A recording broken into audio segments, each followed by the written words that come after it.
අපි මේක රෙකෝඩ් එක දාමු.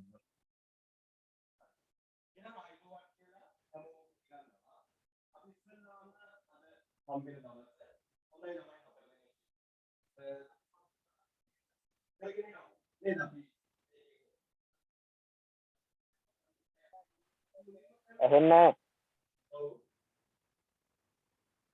ඇහෙන්නේ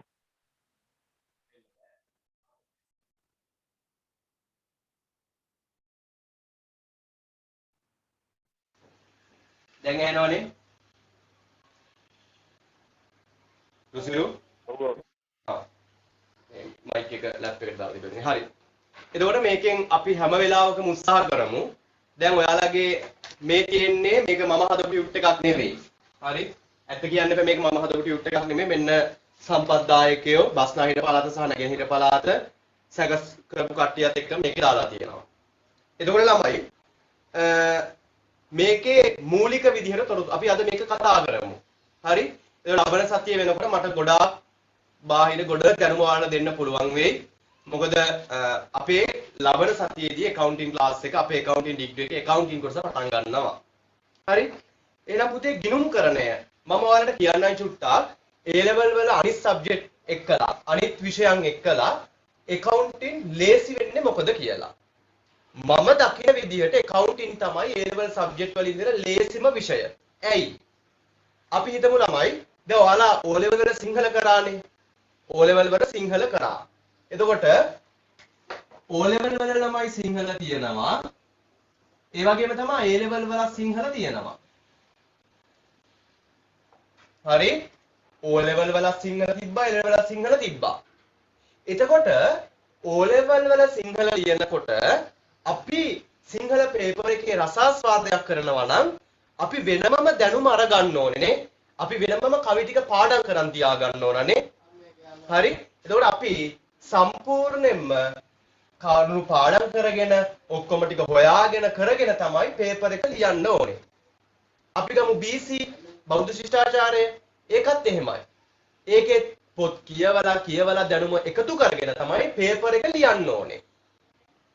ඒ වගේම තමයි අපි ගත්තොත් භූගෝල විද්‍යාව, ඉතිහාසය ඔය හැම එකකම අපි කරුණු ඔළුවේ එකතු කරන් තියාගෙන තමයි මේකට පේපර් එකේ ඔය පැය 2ද 3ද 4ද කාල සීමාව ඇතුළතදී ලියන්න අපි ඕනේ. එතකොට මෙතන accounting මොකද ලේසි කියලා කියන්නේ. accounting වල පුතේ අපේ පේපර් එකේ දීලා තියෙනවා තොරතුරු ටික. හරි? ශේෂ පත්‍රයක් හරි ශේෂ පත්‍රයක් අපිට දෙනවා. ඒක ගාන්ට හරබෑ කරලා තියෙනවා. එතකොට අපිට කරන්න තියෙන්නේ මොකක්ද? මේ වගුව ඇතුලේ තියෙන තොරතුරු ටික මේ දීලා තියෙන තොරතුරු ටික ගාන්ට අපේ මූල ප්‍රකාශන වලට දාන්න තමයි තියෙන්නේ. A level වල තියෙන්නේ දීලා තියෙන තොරතුරු ටික අපිට වෙනස් කරලා ඒ ටික දාන්න. ඒත් accounting ලේසි වෙන්නේ ඔන්න ඔක අපි හිතමු මෙතන තියෙනවා ණය ගැටියු. දැන් ණය ගැටියු කියන එක වල දන්නව ඇති. මට කියන්න බලන්න රිද්මි ඉන්නවනේ. හරි. රිද්මි මට පොඩ්ඩක් කියන්න බලන්න ණය ගැටියෝ කියන එක. රිද්මි මට කියන ණය ගැටියෝ කියන එක ව්‍යාපාරයට වත්කමක්ද වගකීමක්ද කියලා. දැන් ඉගෙන ගත්තේ මූලික ගිණුම් 5 ඉගෙන ගන්න ඇති ඔයාලා. කියන්න බලන්න රිද්මි. රුසිල් කියන්න බලන්න. ඒක මම දන්නේ නැද්ද? ඒක දන්නේ නැහැ. හරි. එතකොට ඔයාලා ඉගෙනගෙන ඇති මූලික වශයෙන් ගිණුම් වර්ග 5ක් තියෙනවා. ඒ ගිණුම් වර්ග 5 මොනවද? මට මම ඇත්තම කතාවක් කියන්නම්කෝ. A level පටන් අරගෙනත් ළමයි මාස ගාණක් යනකම් මට මූලික ගිණුම් වර්ග 5 මතක හිටින්නේම නැහැ. මාස 2ක් 3ක් යනකනුත් මට මේ මූලික ගිණුම් වර්ග 5 මතක හිටින්නේ නැහැ. දැන් මූලික ගිණුම් වර්ග 5 දන්නේ නැතුව මම දන්නේ නැහැ ණයගැතියෝ කියන මේ ගනුදෙනු නැත ණයගැතියෝ කියන කට්ටිය මොන ගිණුම් වර්ගයකටද දාන්නේ කියලාවත් මම දන්නේ නැහැ. ඒක හරි ගැටලුයි. ඒ නිසා මම ලේසි ක්‍රමයක් හොයාගත්තා කොහොමද මේ ගිණුම් වර්ග 5 මතක තියාගන්නේ කියලා. ගිණුම් වර්ග 3ක් එනවා බැර පැත්තට, ගිණුම් වර්ග 2ක් එනවා හර පැත්තට. දැන් මොක හරි කරදරේ මට කොච්චර කරා O level වලටත් මම කොමර්ස් තමයි කරේ. ඒකෙත් ඒකක් තිබ්බා. හැබැයි ඒත් මට මූලික ගිණුම් වර්ග 5 මතක හිටියේ නැහැ. ඒක මතක තියාගන්න ක්‍රමය මම කියන්නම්. හරි. එතකොට මේ O level වල තියෙන A level වල තියෙන සිංහල ඉතිහාසය බයෝ එතකොට හැම සබ්ජෙක්ට් එක ජීව විද්‍යාව හැම සබ්ජෙක්ට් එකකින්ම accounting ලේසි වෙන්න හේතුව තමයි ඔක. හරි. එහෙනම් අපේ ගිණුම මේ අපේ සබ්ජෙක්ට් එක පුතේ account නෙවෙයි accounting. account කියන්නේ ගිණුමනේ. අපේ ගිණුම නෙමෙයි ගිණුම්කරණය. හරි. එහෙනම් පළවෙනිම පාඩම තියෙන්නේ මගේ ළමයි ගිණුම්කරණය 12 ශ්‍රේණිය. ගිණුම්කරණය හා එහි අවශ්‍යතාවය කියන එක තමයි මුලින්ම කොටස අපිට තියෙන්නේ. එහෙනම් මුලින්ම කියනවා ව්‍යාපාර ඒකකයක් කියලා කියන්නේ මොකක්ද කියලා අපෙන් අහන. ව්‍යාපාර ඒකකයක්. මොකක්ද ව්‍යාපාරයක් කියලා කියන්නේ? දැන් ඉගෙනගෙන නැත්තේ ව්‍යාපාරයක් කියලා කියන්නේ මොකක්ද? හරි. අපි කතා කරලා කරමු. අපි දැන් අර හිට අඳුරන්න නැති කෙනාට අයින් වුණානේ. දැන් ඉන්න තුන් දෙනාම අපි දන්න අය. හොඳටම කතා බහ කරලා තියෙන කට්ටිය. ඒ නිසා ගැටලුවක් නැහැ. හරි? පුතේ accounting. හරි? එතකොට ඇයි අපි ගිණුම් තියන්නේ? දැන් මුලින්ම ගිණුම් තියන්නේ කොහෙද කියලා අපි දැනන් ඉන්න ඕනේ. ගිණුම් තියන්නේ කොහෙද? හරි? ගිණුම් තියන්නේ පුතේ ව්‍යාපාරවල. දැන් ව්‍යාපාරයක් කිව්ව ගමන් ඔයාලගේ ඔළුවට එන්නේ කඩයක්. ඔන්න ව්‍යාපාරයක් කිව්ව ගමන් ඔයාලගේ ඔළුවට එනවා පුතේ කඩයක්. කඩයක් තියෙනවා, බඩු කිරනවා.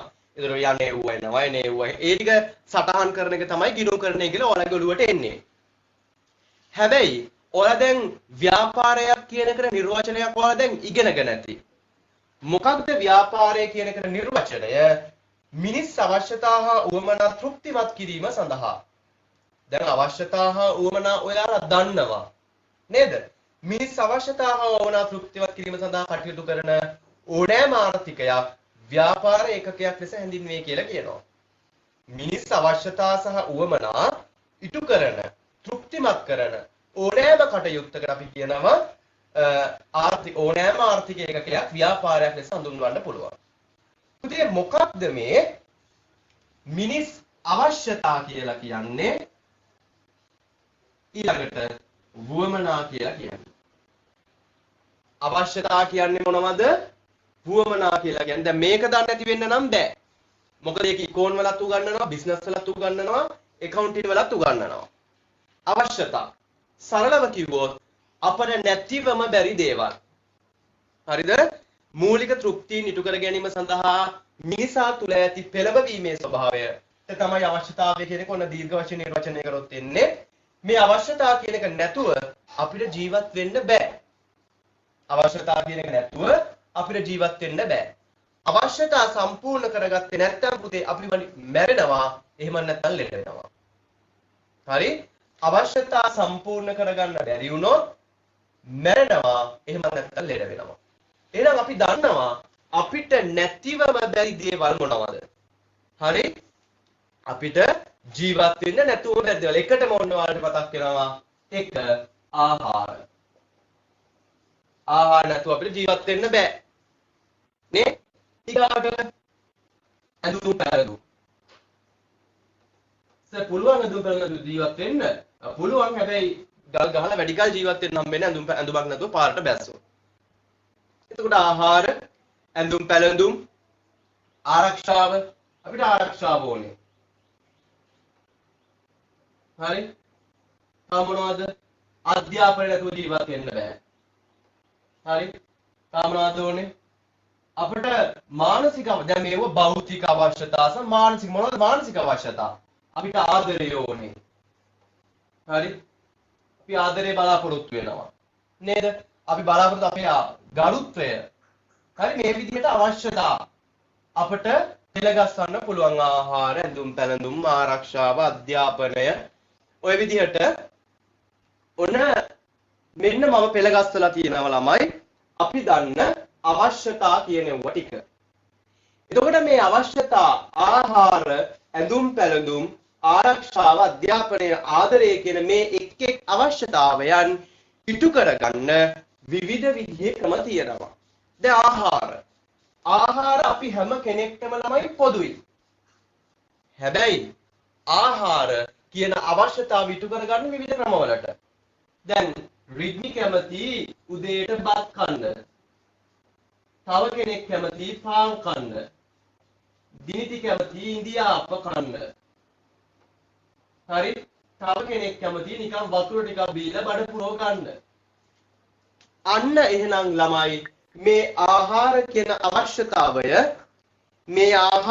අවශ්‍යතාවය ඉටු කරගන්න විවිධ විදිහේ ස්වરૂප. මේක තමයි අවශ්‍යතාවය. මේ අවශ්‍යතාවය ඉටු කරගන්න විවිධ ස්වરૂප බත් පාන් ඉන්දියාප්ප වතුර. තව ආහාර අපිට බීම ගන්න පුළුවන්. රොටි කන්න පුළුවන්. මෙන්න ළමයි අවශ්‍යතාවය අපි හැමෝටම පොදුයි.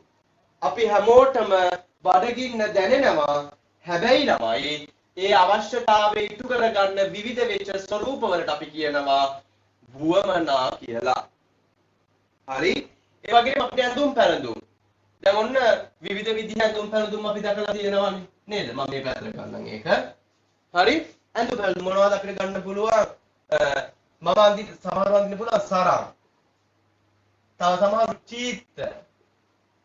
සාය. කලිසම. ඇඳුම් පැළඳුම් කියන අවශ්‍යතාවය අපිට පොදුයි. එහෙනම් ඔන්න දැන් ලක්ෂණයක් අපිට හඳුනා ගන්න පුළුවන්. අවශ්‍යතා කියන එක අපි හැමෝටම පොදුයි.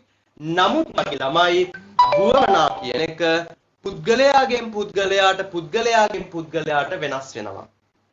නේද? අවශ්‍යතාවය පොදුයි. වුවමනාව පුද්ගලයාගෙන් පුද්ගලයාට වෙනස් වෙනවා. ආහාර නැති වුණොත් අවශ්‍යතාවය නැති වුණොත් අපි මැරෙනවා. හැබැයි ළමයි අද ඉන්දියාප්ප කන්න බැරි වුණොත් මට දුක හිතෙනවා. මට ඉන්දියාප්ප දෝනේ. නමුත් ඉන්දියාප්ප නැහැ. ඒ නිසා මට දුක හිතෙනවා. මට කනස්සල්ලක් ඇති වෙනවා. නේද? මට ඉන්දියාප්ප නැහැ කියලාද කනස්සල්ලක් ඇති වෙනවා. නේ මැරෙන්නේ නැහැ. හැබැයි ඉන්දියාප්ප නැහැ. ඉන්දියාප්ප වල මොනවා හරි කන්න පුළුවන් මට. නේද? එතකොට ඇඳුම් පැළඳුම් කියන එකත් අපිට ගන්න ආරක්ෂාව. ආරක්ෂාව කොහොමද අපි සපයාගන්නේ? ඔන්න දානවා මුරකාරයෙක් ඉස්සරහට. මුරකරුවෙක් දාලා ආරක්ෂාව සපයන්න පුළුවන්. තව දාන්න පුළුවන් ඉස්සරහට බල්ලෙක් ඇති කරන්න පුළුවන්. හරි? තව CCTV කැමරා හයි කරන්න පුළුවන්. හරි? අන්න මගේ ළමයි ආරක්ෂාව අපි සපයාගත්තු විදිහ. ආරක්ෂාව අපි හැමෝටම ඕනේ. අපි ඒ ආරක්ෂාව සපයගන්නේ විවිධ විදිහේ ක්‍රමවලට. ඊගාවට අධ්‍යාපනය. දැන් ඔන්න සමහරු ඉස්කෝලේ ගිහිල්ලා අධ්‍යාපනය ලබන දැන් නම් ඉස්කෝල නෑනේ. හරි? ඉස්කෝලේ ගිහිල්ලා පාසල් වලින් අධ්‍යාපනය ලබන්න පුළුවන්. ඉස්කෝලේ මදි කියලා උපකාරක පන්ති වලටත් යනවා. ඔන්ලයින් ක්ලාස් වලටත් තියෙනවා. පිරිවෙන් අධ්‍යාපනයක් ලබනවා. අන්න අධ්‍යාපනය කියන අවශ්‍යතාවය අපි හැමෝටම පොදුයි පුතේ. හැබැයි ඒ අධ්‍යාපනය සපුරා ගන්න විවිධ ක්‍රම තියෙනවා. ඒ විවිධ ක්‍රම ඔන්න වෙනස්. අධ්‍යාපනය පොදුයි. ඒ කියන්නේ අවශ්‍යතාවය හැමෝටම තියෙනවා. උවමනාව පුද්ගලයාගෙන් පුද්ගලයාට වෙනස් වෙනවා. ඔයාලා බිස්නස් වල ඔය ඉගෙන ගන්නවා. හරි? ආදරය අපි හැමෝටම ඕනේ. නේද? ආදරය නැති වුණොත් අත්‍තරම ජීවත් වෙන්න බෑනේ. නේ? හැමෝටම ආදරය ඕනේ. එහෙනම් ආදරය අපි හැමෝටම පොදුයි. ආදරය විවිධ ක්‍රම වලින් සපුරා ගන්න පුළුවන්. හරි? එහෙනම් මෙන්න මේ අවශ්‍යතා සහ උවමනා පුතේ මේ ආහාර ඇඳුම් පැළඳුම් ආරක්ෂාව අධ්‍යාපනය ආදරය කියන මෙන්න මේ අවශ්‍යතා ටිකයි ඒ අවශ්‍යතා තුලින් පැනනගින බත් පාන් ඉන්දියාප්ප වතුර රොටි සරන් චීත්ත මෙන්න මේ කියන උවමනා ටිකයි සපුරන යම් කිසි ව්‍යාපාර ඒකකයක් කියනවාද අන්න ඒ ව්‍යාපාර ඒකක වලට අපි කියනවා මොකක් කියලාද ව්‍යාපාර කියලා. එහෙනම් මම දැන් අහන ප්‍රශ්නයක්. ව්‍යාපාරවල මූලිකම අරමුණ වෙන්නේ මොකක්ද? දිනිති කියන්න බලන්න පුතේ. දිනිතිකා.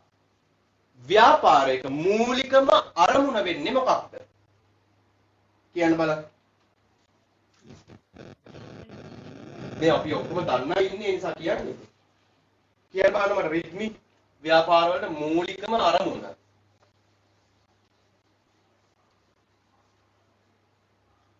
ළමයි ඉන්නව නේද? මිදිත් ලාභ ලබා ගැනීමලු. හරි. ලාභයක් බලාපොරොත්තු. දෙයක් ලබා දුන්නාට ස්තුතියි. ව්‍යාපාර වලින් කොහෙද ලාභ ලැබීම ප්‍රධාන අරමුණ වෙන්නේ? ව්‍යාපාරයක මූලිකම අරමුණ වෙන්නේ මතක තියාගන්න. ව්‍යාපාරයක මූලිකම අරමුණ වෙන්නේ මිනිස් අවශ්‍යතා හා උවමනා ඉටු කිරීම. නෑනස ව්‍යාපාර කරන සල්ලි හොයන්න. එහෙනම් මතක තියාගන්න ළමයි ව්‍යාපාරයක් ගත්තාම හැම ව්‍යාපාරයකින්ම මුදල් හම්බ කිරීමක් වෙන්නේ නැහැ. නේද? හැම ව්‍යාපාරයකින්ම මුදල් හම්බ කිරීම ලාභ ලැබීමක් වෙන්නේ නැහැ. දැන් අපි හිතමු අධ්‍යාපනය ගත්ත කියලා හිතන්නකෝ. හරි? අධ්‍යාපනය. එතකොට මේ අධ්‍යාපනය ලබා ගන්න විවිධ වුවමනා මේක අවශ්‍යතාවය වුවමනා ටික මොනවද? පාසල් වලින් අධ්‍යාපනය ලබන්න පුළුවන්. පිරිවෙන් වලින් අධ්‍යාපනය ලබන්න පුළුවන්. එතකොට ඔන්න මේ දෙකත් ව්‍යාපාරනේ එතකොට. නේද? අධ්‍යාපනය කියන අවශ්‍යතාවය තෘප්තිමත් කරනවා මගේ ළමයි මෙන්න මේ පාසල් සහ පිරිවෙන් වලින්. පාසල් වල ගන්නවද මේ ලාභයක් බලාපොරොත්තු වෙනවද? නැහැ. එහෙනම් ව්‍යාපාරයක මූලිකම අරමුණ වෙන්නේ මොකක්ද? අවශ්‍යතා වුමනා තෘප්තිමත් කිරීම. හරි? එහෙනම් මතක තියාගන්න ළමයි ව්‍යාපාර ප්‍රධාන වශයෙන් වර්ග දෙකක් තියෙනවා. ව්‍යාපාර කොළඹ වල පන්ති කියන්න මොකද ඉගෙනගෙන නැහැ වගේ නේද? ව්‍යාපාර ප්‍රධාන වශයෙන් වර්ග දෙකක් තියෙනවා. එකකට අපිට කියන්න පුළුවන් ඒව කරන්නේ ලාභ ලැබීමේ අරමුණේ. ලාභ ලබනවා. ඒගොල්ලන්ගේ අරමුණ වෙන්නේ ලාභ ලැබීම. අනිත් එක ලාභ නොලැබීමේ. ලාභ නොලබනවා නම් ඒ වගේ එකෙන් බලාපොරොත්තු වෙන පුතේ සමාජ සුබ සාධනය.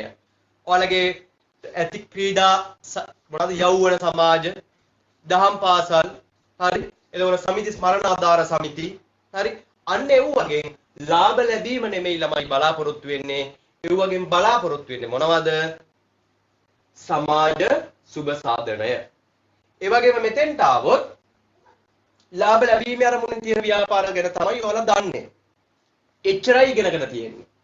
ලාභ ලැබීමේ අරමුණෙන් කරන ව්‍යාපාර ගැන විතරමයි ඔයාලා ඉගෙනගෙන තියෙන්නේ. එහෙනම් මතක තියාගන්න ව්‍යාපාර ඒකකයක් කියලා කියන්නේ පුතේ ව්‍යාපාර ඒකකයක් කියලා කියන්නේ මිනිස් අවශ්‍යතා හා උවමනා තෘප්තිමත් කරන නැත්නම් ඉටු කරන ඕනෑම ආර්ථික කටයුත්තක් අපි හඳුන්වනවා මොකක් කියලාද?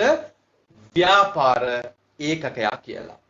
හරි ඔන්න දැන් මම ව්‍යාපාර කියන කොටස ඇතුලේ ලොකු පදාසයක් මම කියලා දුන්නා. ලොකු ප්‍රමාණයක් කියලා දුන්නා. ව්‍යාපාර ඒකකයක් කියන්නේ ව්‍යාපාරයක් කියන්නේ මොකක්ද කියන එක ගැන. එතකොට ගිණුම් කරන ඒකකයක් කියලා. දැන් මේ අපි ඉගෙන ගත්තේ ව්‍යාපාරයක් කියන්නේ මොකක්ද කියලා. එනම් ව්‍යාපාරයක් කියලා කියන්නේ මිනිස් අවශ්‍යතා හා උවමනා තෘප්තිමත් කරන නැත්නම් මිනිස් අවශ්‍යතා හා උවමනා තෘප්තිමත් වීම සඳහා යොදා ගනු ලබන ඕනෑම ආර්ථික කටයුත්තකට තමයි අපි කියන්නේ මොකක් කියලාද ළමයි? ව්‍යාපාරයක් නැත්නම් ව්‍යාපාර ඒකකයක් කියලා. දැන් අපි ඉගෙන ගන්න accounting ගිණුම් කරන ඒකකය. දැන් අපි දැනගන්න ඕනේ මොකක්ද මේ ගිණුම් කරන ඒකකය කියලා කියන්නේ. ගිණුම් කරණය කියලා කියන්නේ මොකක්ද? පුතේ දැන් මේ ව්‍යාපාර මෙහෙම තිබ්බට අපි හොඳාකාරවම දන්නවා ව්‍යාපාරයකට තනිවම ඉන්න බෑ. නේද? ව්‍යාපාරයකට තනිවම ඉන්න බෑ. ව්‍යාපාරය පවත්වාගෙන යන්න නම් ඒකට විවිධ විදිහේ බාහිර බලපෑම් වෙනවා, අභ්‍යන්තරව බලපෑම් කරනවා. ඔය ඉගෙනගෙන ඇති ශදු අත කියලා විශ්ලේෂණයක්. ශදු අත. මේවා ඉගෙන ගමු අපි ඉස්සරහට. ශදු අත. ශක්තියින් දුර්වලතා අවස්ථා තර්ජන. මෙව්ව හටගන්නේ මේ ව්‍යාපාර පරිසරය තුලින්. ව්‍යාපාරයක් තනිවම හුදකලාව තියෙන්න බෑ. එහෙනම් ඒක ව්‍යාපාරයක් වෙන්නේ නැහැ. හරි? ව්‍යාපාරයකට හුදකලාව ඉන්න බෑ. අනේ ඔයාලා කවුරුත් ඕනේ නැහැ මං තනියම ඉන්නම් කියලා කොහේවත් මිනිස්සු නැතට ගිහලා මම කඩයක් කර ගන්නවා. තේරුමක් නැහැනේ. නේද?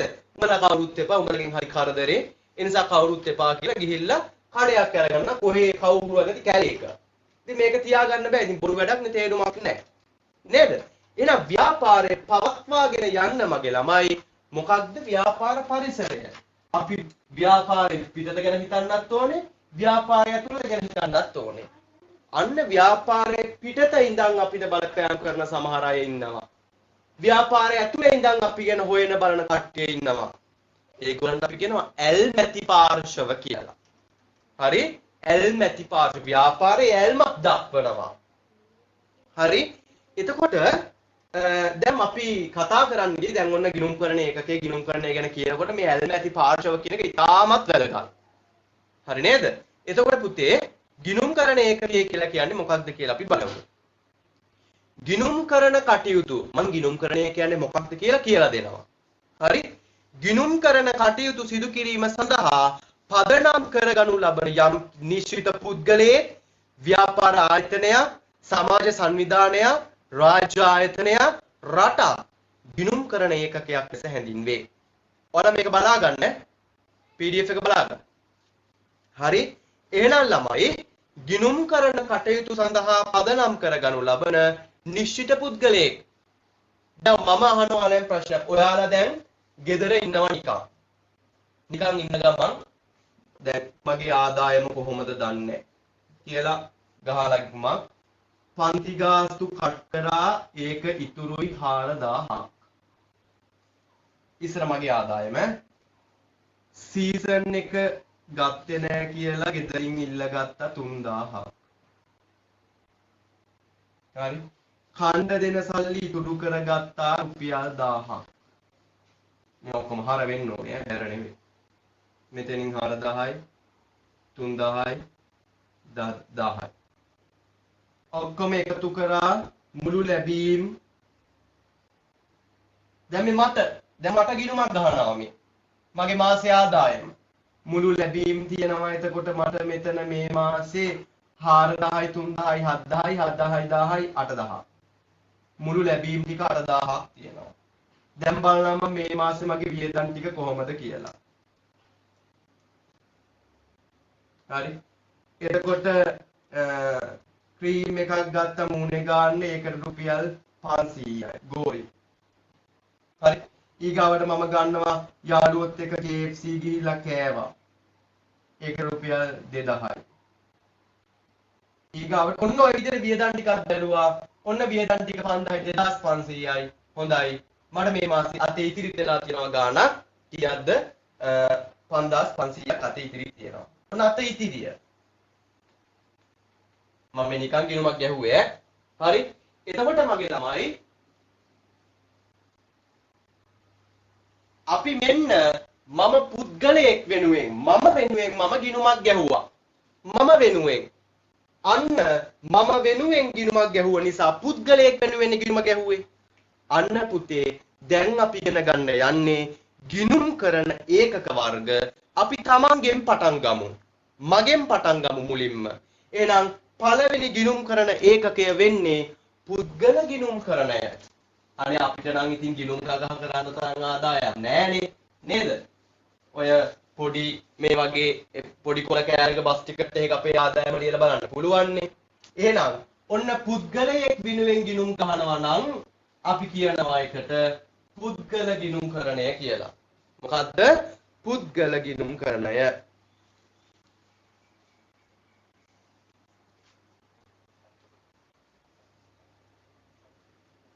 පුද්ගල ගිණුම් කරණය. සනත් ජයසූරිය වෙනුවෙන් ගිණුම් ගහනවා. නේද? අන්න ගිණුම් තියාගෙන යනවා සනත් ජයසූරිය වෙනුවෙන්. හරි? ඔය මහා ආදායම් ලැබෙන මිනිස්සු. හරි? ඒතර පුද්ගල ගිණුම් කරණය. දැන් අපි මගෙන් එළියට ගිහිල්ලා යනවා එළියේ තියෙන කඩේට. එළියේ තියෙන ව්‍යාපාර ලෝකය නේද? මම ගියා දැන් මගෙන් පටන් අරන් මම ගියා එළියට. දැන් මගේ ළමයි අන්න තියනවා පුද්ගලයා එළියට ගියාම ව්‍යාපාරය හම්බෙනවා. අන්න දැන් තියෙනවා ව්‍යාපාර ගිණුම් කරණය කියලා. මගෙන් පටන් ගත්තේ හොඳටම දන්න කෙනා මමනේ. පුද්ගලයෙක් වෙනුවෙන් යම්කිසි පුද්ගලයෙක් වෙනුවෙන් ගිණුම් කරන කටයුතු සිදු කිරීම පුද්ගල ගිණුම් කරණය ලෙස හඳුන්වනවා. යම්කිසි පුද්ගලයෙක් වෙනුවෙන් ගිණුම් කරණය කරනවා නම් අන්න අපි කියනවා මගේ ළමයි පුද්ගල ගිණුම් කරණය කියලා. ඒ වගේම ව්‍යාපාර ලාභ ලැබීමේ පරමාර්ථයෙන් අපි ගමු ලාභ ලැබීමේ පරමාර්ථයෙන් ගන්න එක දැන් ගන්නෙ. හරි?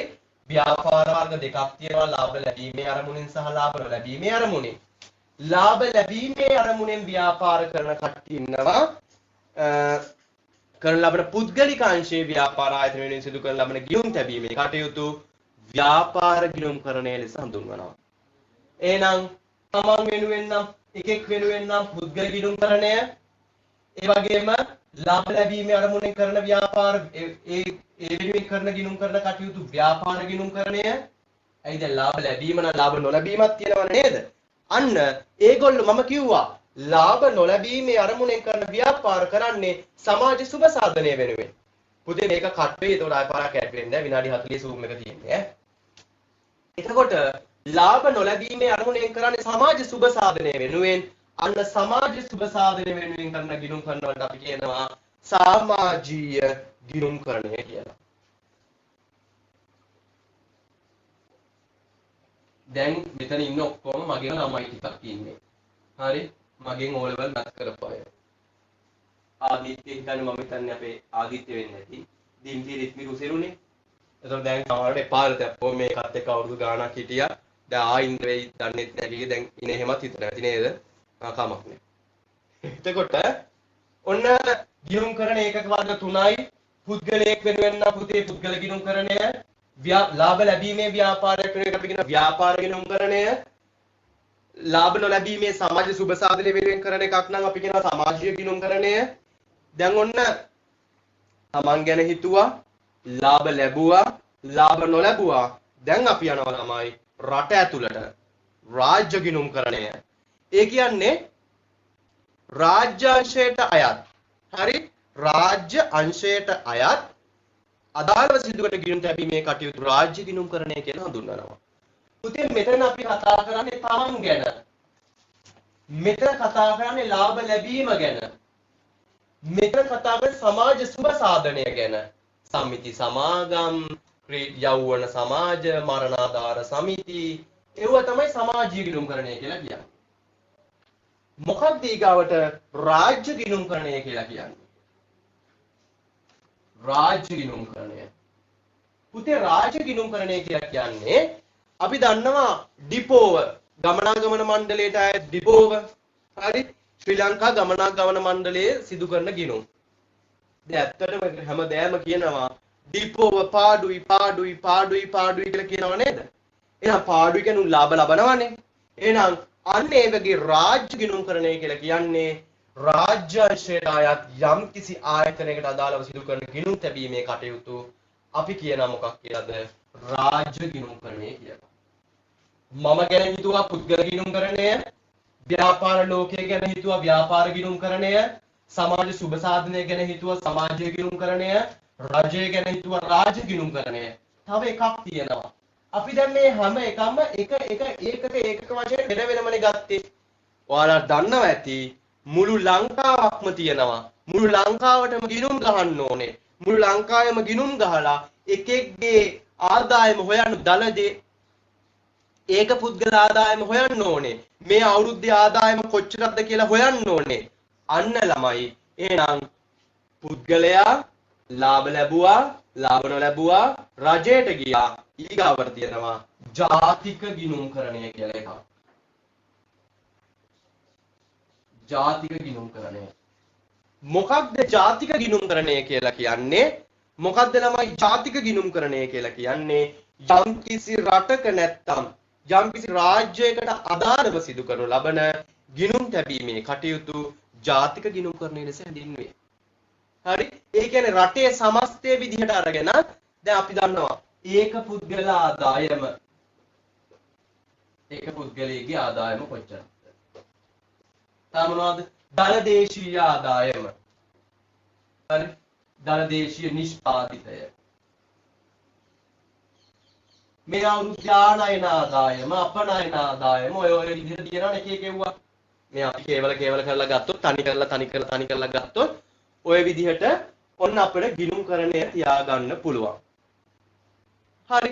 එතකොට ගිණුම් කරන කටයුතු කරනවා පුද්ගලයන්ට කරනවා, ලාභ ලබන ව්‍යාපාර වලට කරනවා, ලාභ නොලබන මරණාධාර සමිතිවල අමල තාත්තලා භාණ්ඩාගාරික වශයෙන් වැඩ කරනවා නම් ඒ වගේ ගිණුම් කරනවා. accounting ඒ වගේ තියෙනවා.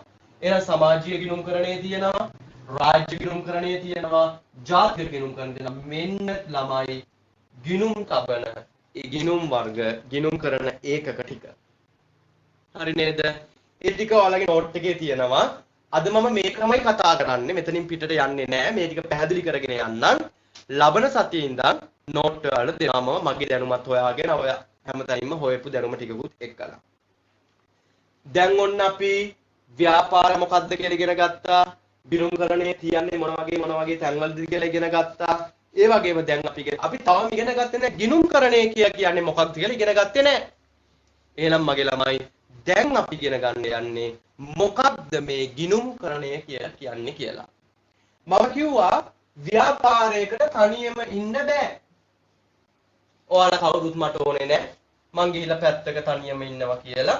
මගේ ළමයි කැලේක ගිහිල්ලා හදා ගන්නවා කඩයක්.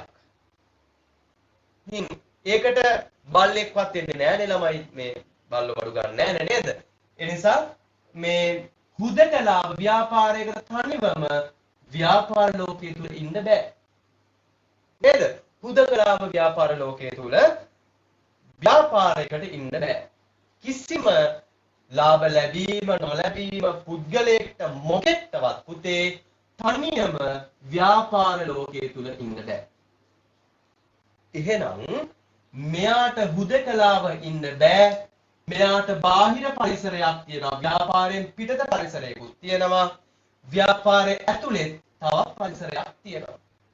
ව්‍යාපාරයෙන් පිටත ඉන්නවා. උන්ට කියනවා අපි බාහිර පරිසරය. ව්‍යාපාරයෙන් පිටත බාහිර පරිසරය.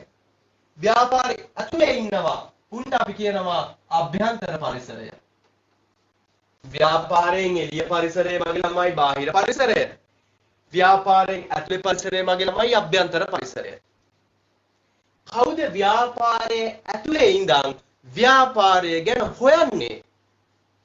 කියන්න බලන්න. ව්‍යාපාරයේ ඇතුලේ ඉඳන් ව්‍යාපාරය ගැන හොයන්නේ කවුද? මං කියන්නම් එකෙක් ගැන. ව්‍යාපාරයේ ළමයි ව්‍යාපාරය පටන් ගන්න ව්‍යාපාරයට මුදල් දාන්න ඕනේ. ප්‍රාග්ධනය සපයන්න ඕනේ. අන්න ව්‍යාපාරයට මුදල් දාන එක ව්‍යාපාරය පටන් ගන්න ප්‍රාග්ධනය සපයන එක ඒකට අපි කියනවා අයිතිකරුවා කියලා.